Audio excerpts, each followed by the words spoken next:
তো বিটকয়েনের বটম কোথায় হতে পারে সেটা নিয়ে এখানে একটু আমি আপনাদেরকে একটা হিন্টস দেওয়ার চেষ্টা করছি, কারণ অনেকেই একটু কনফিউশনে রয়েছেন যে বিটকয়েনের বটম হয়ে গেছে না বিটকয়েনের বটম আরও হতে পারে। দেখুন, যেটা প্রবাবিলিটি সেটাই আমরা কিন্তু প্রেডিক্ট করতে পারি। It's a game of probability, মানে যেটা সম্ভাবনা থাকে। নর্মালি বিটকয়েনের বটম যেটা হয় তার একটা যে ইন্ডিকেটর সেটা আমি আপনাদেরকে এখানে শেয়ার করছি, সেটা কিন্তু হলো বিটকয়েনের যে ইলেকট্রিক্যাল কস্ট। সেই ইলেকট্রিক্যাল কস্ট যেটা হয় তার থেকে 10 থেকে 20% উপরে কিন্তু কোনো এক মানে বেয়ার মার্কেটে বিটকয়েনের বটম নর্মালি হতে দেখা যায়।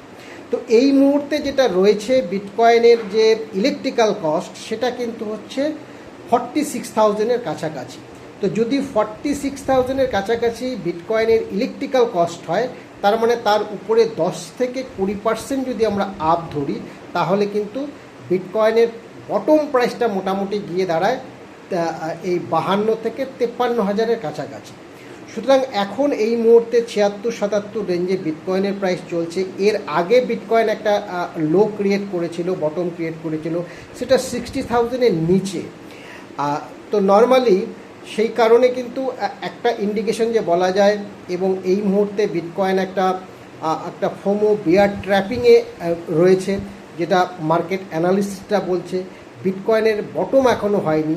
তো বিটকয়েনের বটম যদি না হয়ে থাকে সেই ক্ষেত্রে কিন্তু বিটকয়েনের bottom as per the electrical cost যেটা হওয়া উচিত বা হওয়ার সম্ভাবনা থাকছে, সেটা কিন্তু হচ্ছে 52 থেকে 53,000 রেঞ্জ।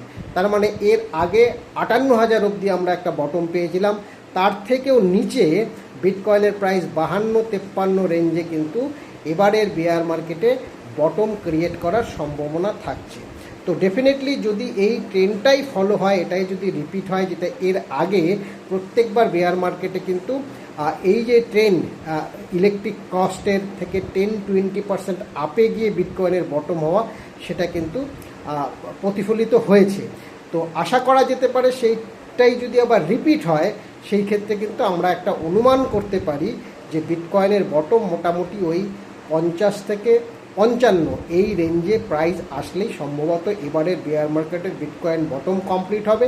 তারপরে আবার ধীরে ধীরে কনসলিডেশন, দেন আবার একটা বুল মার্কেটের জন্য মার্কেট কিন্তু আপসাইডের দিকে মুভ শুরু করবে।